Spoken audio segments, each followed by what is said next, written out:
سب کچھ ملنا ہے.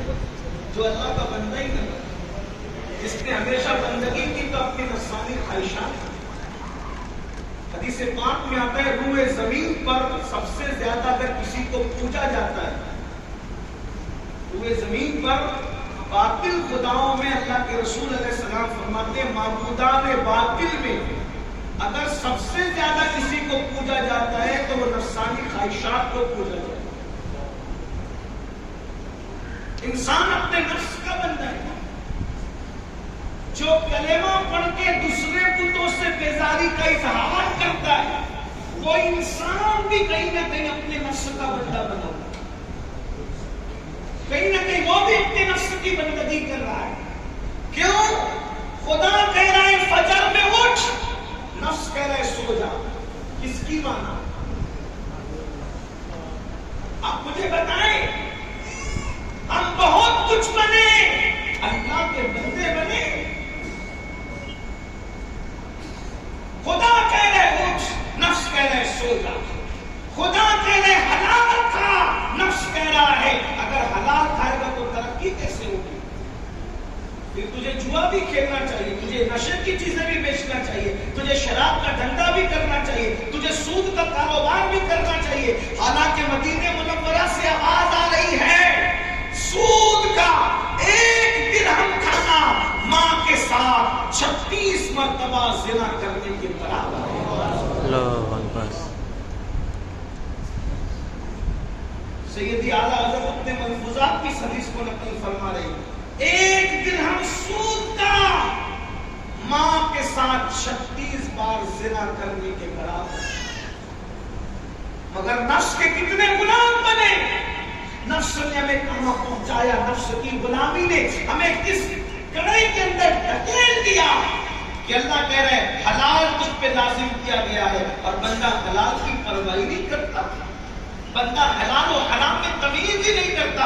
ایک اور حدیث پاک ہے سود کے 60 درجے ہیں جس میں سب سے ہلکا درجہ ماں کے ساتھ زنا کرنا. ایک حدیث پاک ہے کہ سود کھانے والا اور کعبۃ اللہ کے صحن میں زنا کرنے والا دونوں برابر اور علامہ ابن حجر مکی رحمۃ اللہ تعالی علیہ لکھتے ہیں کہ میں نے شب قدر میں بھی سود کھانے والوں کو عذاب قبر میں مبتلا دیکھا. رمضان المبارک کی راتیں اور اپنی جگہ، لیکن سود کھانے والوں کو میں نے شب قدر میں بھی عذاب میں گرفتار دیکھا. میں صرف اشارے دے رہا ہوں اس لیے کہ وقت کی قلت ہمارے سامنے ہے. آپ سے پوچھتا ہوں اللہ کے حبیب علیہ الصلوۃ والتسلیم فرما رہے وہ بات پھر آتی ہے، اس کو ہم پھر واپس پیش کرتے ہیں کہ مجرموں کو جہنم کے اندر جہنم کا پانی ان کے سر پہ ڈالا جائے. اگر دنیا کا گرم پانی سر پہ ڈالا جائے تو کیا حال ہوگا؟ خود کے گیزر پر اگر توجہ نہ ہو، پانی زیادہ گرم ہو جائے اور غلطی سے ڈال دے تو کیا حال ہوتا ہے؟ لیکن یہ دنیا کی آگ سے 70 درجہ زیادہ جہنم کی آگ ہے، اس کا بنا ہوا پانی اور وہ انسان کے سر پہ ڈالا جائے گا تو غائب دار نبی صلی اللہ علیہ وسلم فرماتے اس سے اس کے سر میں سوراخ ہو جائے گا. وہ گرم پانی سر پہ ڈالنے سے سر میں سوراخ ہوگا، صرف سر میں سوراخ ہی نہیں ہوگا، اللہ کے رسول علیہ السلام فرماتے اس کا بھیجا بہنے لگے گا، بھیجا بہنے لگے گا. یہ دماغ گرم پانی ڈال کے کیوں بہایا جا رہا ہے؟ کبھی سوچا اس دماغ پر گرم پانی ڈال کر کے جہنم میں مجرموں کو کیوں اس کا دماغ بہایا جا رہا ہے؟ دماغ کو کیوں سزا دی جا رہی ہے؟ یہ دماغ گناہ کا پلان کرتا ہے، گناہ کا منصوبہ یہی دماغ بناتا ہے، یہی سوچ پیدا کرتا ہے نا. اس سے رابطہ کر، اس سے رشتہ جوڑ، اس سے بدکاری کر، اس سے بے حیائی کے کام کر، اس سے گفتگو کر، اس سے ناجائز تعلقات قائم کر، حرام کام اس سے کر، جھوٹ اس سے بول، دھوکہ اس کو دے. یہ سب دماغ ہی پلان بناتا ہے. اس دماغ کا انجام کیا ہوگا؟ یہ جرائم پیشہ دماغ کا انجام کیا ہوگا؟ آج آزاد ہو، جو چاہ رہے ہو کر لو، آخرت کو نہ بھولو. ایک دن یہ دنیا ختم ہو، جگہ جی لگانے کی دنیا نہیں ہے. یہ عبرت کی جا رہے تماشا نہیں. ہم سے پہلے ہمارے باپ دادا یہاں تھے، ان سے پہلے ان کے باپ دادا تھے، ان سے پہلے ان کے باپ دادا تھے، سب گئے کہ نہیں گئے؟ ہمیں بھی جانا ہے۔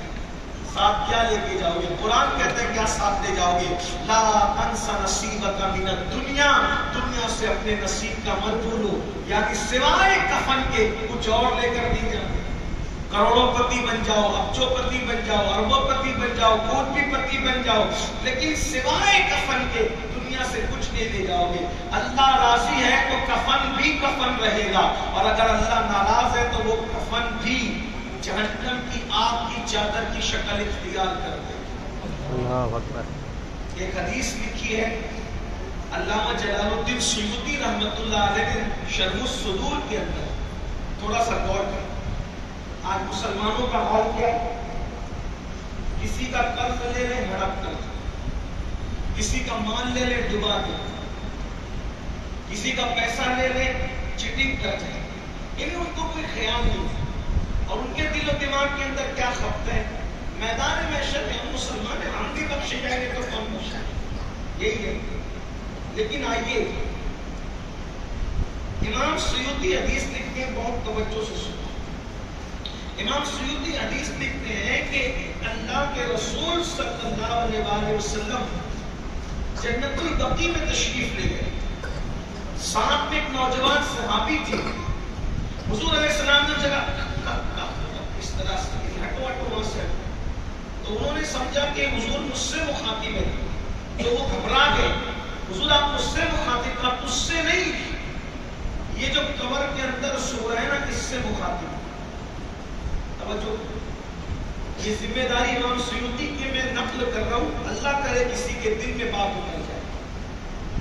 دفن ہونے والا کہاں سو رہا ہے؟ مدینہ منورہ میں۔ توجہ دیکھیے، ایک بات آپ سے کروں، ہم نسبتوں کے منکر نہیں، ہم امام احمد رضا کی فکر کے پابند ہیں، ہم سے بڑھ کر کے نسبتوں کا احترام کون جانتا ہے؟ میرے امام نے فرمایا، رضا کسی سگے طیبہ کے پاؤں بھی چھوئے، تم اور آہ کے اتنا دماغ لے کے چلے۔ ساری نسبتوں کی اہمیت اپنی جگہ ہے، مگر کچھ حقیقتیں بھی تو ہیں۔ شاعری کی دنیا الگ ہے، حدیثوں کی دنیا الگ ہے۔ آدمی آج شاعری میں کچھ بھی بول دیتا ہے نا، کہ جو ہوگا دیکھا جائے گا، قبر میں کیا ہوگا ہم یہ کر لیں گے، وہ کر، یہ سب یہاں مائک پہ آپ کر سکتے ہیں، قبر کے اندر تو جب جائیں گے تب پتہ چلے گا کہ ہونا کیا ہے۔ مولائے کائنات قبر کو یاد کر کے داڑھی پکڑ کر کے پوری پوری رات روتے رہے اور کہتے تھے اللہ علی کے ہاتھ پہ رحم فرما۔ مولا علی کو دیکھنے والے کہتے ہیں کہ مولا علی رات کے آخری حصے میں داڑھی پکڑ کر آخرت کو یاد کر کے ایسے تڑپتے تھے جیسے کسی کو سانپ ڈس دیتا ہے تو وہ کیسے تڑپتا ہے، وہ آخرت کو یاد کر کے یوں تڑپتے تھے۔ جن کے بیٹے جنتی جوانوں کے سردار ہیں، جن کی بیوی جنتی عورتوں کی سردار ہے، جن کو خود ولیوں کا سردار بنایا، خاتم الولایت بنایا، سید العرب فرمایا، جس کا بھائی نبیوں کا سردار ہے، پورا گھرانہ سرداروں کا گھرانہ ہے، لیکن اس کے باوجود خدا کی خشیت کا عالم ہے۔